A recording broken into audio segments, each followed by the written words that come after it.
Esta reunión de obispos latinoamericanos que se llevó a cabo en los últimos días en Panamá. Está con nosotros en contacto telefónico uno de los obispos argentinos que participó en esta reunión, Monseñor Luis Escocina, obispo de Orán.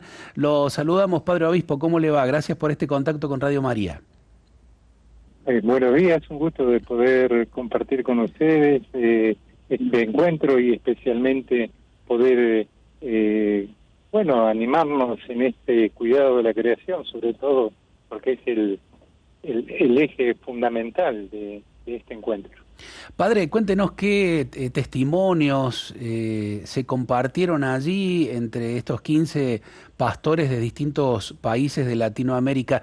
¿Cuáles son los problemas más graves que han afrontado por el avance o la propuesta de la minería que, bueno, no tiene en cuenta el cuidado de la creación muchas veces, ¿no?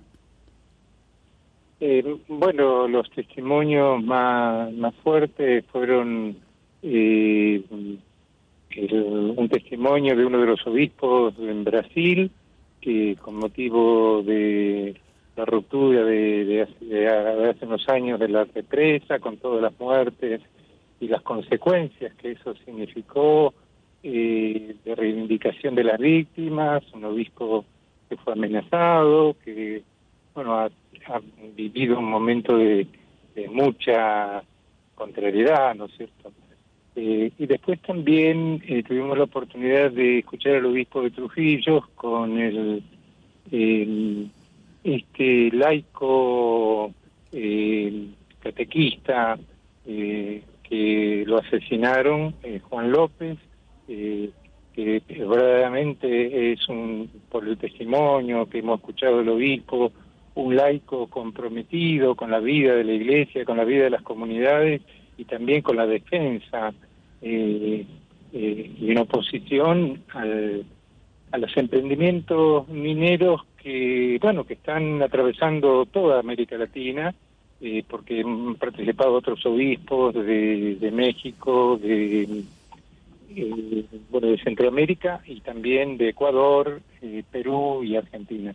El testimonio es el testimonio de quienes en este momento se experimenta muy fuertemente un tipo de o un modelo de desarrollo que no tiene que ver evidentemente con los principios que la Iglesia sostiene de una ecología integral. Monseñor Escocina, buen día. Cecilia lo saluda. Buenos días. Y bueno, uno sabe que la minería provoca muchos desórdenes en lo que es la ecología, ¿no? Que es conocido a nivel general, siempre esto se habla, se dice, pero también en la cuestión social de los pueblos que están allí alrededor de las explotaciones mineras, también causa muchos conflictos, como a veces son los desplazamientos, ¿no? Desplazamientos que se producen en las comunidades que tienen su lugar allí y deben ir hacia otras zonas porque está allí la explotación minera. También conflictos sociales que se producen entre las empresas mineras, entre los gobiernos, las comunidades locales. Y también la desigualdad, padre, ¿no? Se produce desigualdad porque generalmente la riqueza se concentra en pocas manos, como son las empresas, y no llega tanto a la hora del reparto a quienes hacen el trabajo, y más aún si no hay seguridad en quienes desempeñan estas tareas. ¿Es un poco eso también lo que se ve, Monseñor? Sí, yo creo que hay una doble cuestión de este tipo de explotación. Primero que no atiende a las mismas leyes ambientales que tanto las naciones como las provincias tienen. Es decir, hay una vulneración de las propias leyes ambientales. Esto es una cuestión porque la mayoría de las provincias, en el caso de Argentina, tienen determinadas leyes ambientales que hoy están muy minimizadas y no se cumplen con todos los protocolos. A ver, estamos perdiendo un poquito la señal allí. De de una información a la comunidad y de una consulta, y una consulta que también tiene que ser vinculante, porque el tema del impacto ambiental es uno, pero sobre todo el otro aspecto, que tú también lo decías recién, es el impacto social, sobre todo en el caso nuestro, donde la mayoría de los emprendimientos mineros están se hacen en donde hay población, particularmente de población aborigen, de las Claro. comunidades originarias. Un ejemplo, así el más claro, es el de Jujuy y también el de Salta, en el tema de las salinas, ¿no? Son dos lugares donde, bueno, no se ha escuchado las comunidades, al contrario, no solo que no se las ha escuchado, sino cuando se han manifestado han sido reprimidas, ¿no? Entonces yo creo que por ahí va un poco el gran cuestionamiento. No es decir absolutamente no a la minería, sino determinados modelos de desarrollo, como en cualquier modelo de desarrollo, si se instala en una ciudad o en una población, una fábrica, también tienen que cumplir con los estándares ambientales y las exigencias del impacto ambiental, ¿no? Padre, justamente sobre eso quería hablar y permítanos que abusemos ahí su tiempo. Sabemos que está llegando, regresando de este viaje y tiene allí muchas obligaciones en su propia comunidad. Pero me parece que es central preguntarle acerca de cómo se hace el discernimiento de estas situaciones en nuestros pueblos. Hablo de nuestros pueblos haciendo extensiva la situación que se padece en casi toda Latinoamérica, es decir, pueblos empobrecidos. Nosotros aquí en Argentina tenemos más del 52% de la población viviendo bajo la línea de pobreza, con mucha necesidad de trabajo. Y claro, se escuchan o llegan las propuestas mega millonarias que prometen trabajos para todos, prometen riqueza para todos con las grandes empresas mineras.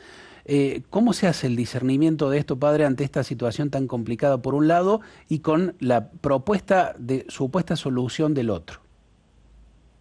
Bueno, yo creo que ante todo el planteo es tener claro como principio del desarrollo lo que hoy es una teoría y es toda hay mucha biblioteca respecto a lo que es el desarrollo local, ¿no? Es decir, una minería puede darle muchos recursos a una provincia, pero tiene que contemplar necesariamente el desarrollo local de las comunidades que están afectadas o de las comunidades donde está esa riqueza. Yo lo digo mucho también pensando en el norte salteño, ¿no es cierto? Es decir, las comunidades que están afectadas son las de la Puna, pero no es que eso implique necesariamente un desarrollo sostenible en el tiempo, porque esa es la cuestión, que hay un desarrollo, una riqueza que evidentemente en las condiciones de necesidad, de pobreza y de angustia es muy seductora para cualquier sector vulnerable. Entonces hay una doble vulneración. Se vulnera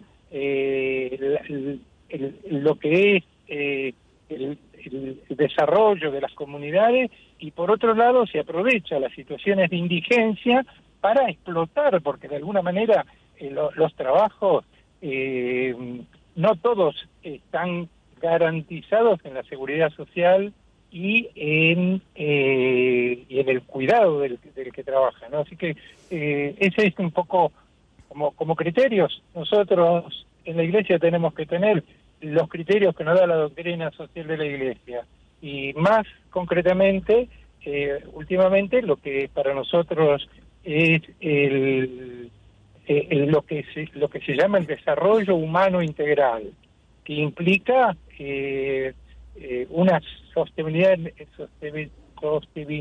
en el tiempo, es decir, pedirle que cada emprendimiento tenga esa perspectiva. Bueno, esa es nuestra tarea, es poner esos elementos y sobre todo generar al interior de la vida de la Iglesia, que para mí es lo más preocupante en este momento, sostener la doctrina social de la Iglesia como criterio de discernimiento. no se puede simplemente manejarnos con criterios ideológicos o meramente políticos. Nosotros necesitamos ser fieles a un magisterio que tiene una implicancia social y que no es de este Papa, es de todo el magisterio desde hace más de 150 años. Entonces, eso es, me parece que el criterio. Lo miramos desde el magisterio, desde la mirada de la Iglesia, lo miramos desde una visión economicista y productivista que no tiene otro paradigma que el paradigma tecnocrático, que es el desarrollo del infinito y el apoderamiento de los bienes que, bueno, que son de todos, ¿no? Monseñor, uno piensa también a veces cuando habla de las explotaciones mineras, la desigualdad que se produce, ¿no?, entre los sectores que están implicados, empresarios, trabajadores, pero más uno se preocupa cuando habla de la inseguridad que tienen en las mineras para los trabajadores, pero también las consecuencias en la salud de las personas, porque es sabido que se utilizan ciertos elementos químicos que pueden llegar a producir distintas enfermedades, ¿no?, en la persona. Y no solo la salud, sino también a veces las cuestiones de la cultura, que quizás también se haya visto, porque muchas veces las mineras llegan a esos lugares que son considerados centros arqueológicos para los pueblos, ¿no?, como verdaderos lugares sagrados, y allí es justamente donde va la minera. Digo, ¿también todas estas cuestiones están de alguna manera consideradas por los obispos? Sí, obviamente, bueno, esto más que considerado por los obispos, hay protocolos a nivel internacional, hay legislación, el derecho a la consulta, al impacto ambiental, socioambiental y cultural y religioso, nosotros podríamos decir también, ¿no es cierto? Porque de alguna manera se afectan muchas veces territorios ancestrales que tienen una significación religiosa, ¿no es cierto? En algunas comunidades, no en todas, pero en algunas comunidades sí lo tienen. Así que es toda una problemática de un cuidado, que en definitiva se trata del cuidado de la casa común, ¿no? Padre, le agradecemos muchísimo este tiempo que nos ha dado. Vamos a seguir en contacto y hablando, por supuesto, de este tema. Nos ha quedado preguntarle por el litio, que es una de las grandes cuestiones que se está debatiendo hoy en nuestro país y en el mundo, también por la necesidad que hay de este material. Pero lo dejamos para un próximo encuentro. Gracias, Monseñor Escocina. Bueno, un gusto y gracias por ayudar a hacer crecer en la conciencia, sobre todo de nuestra Iglesia y también de toda la sociedad, esta problemática tan acuciante que es el cuidado de la casa común. Una bendición para todos y que Dios los bendiga. Muchas gracias, Padre, que esté muy bien. Ahí pasaba Monseñor Luis Escocina, obispo de Orán, que ha participado junto con Monseñor Roberto Álvarez, obispo de Rawson, nuestro querido padre Chovi, en este encuentro de obispos latinoamericanos preocupados por lo que les pasa a sus comunidades en relación con diversos emprendimientos mineros.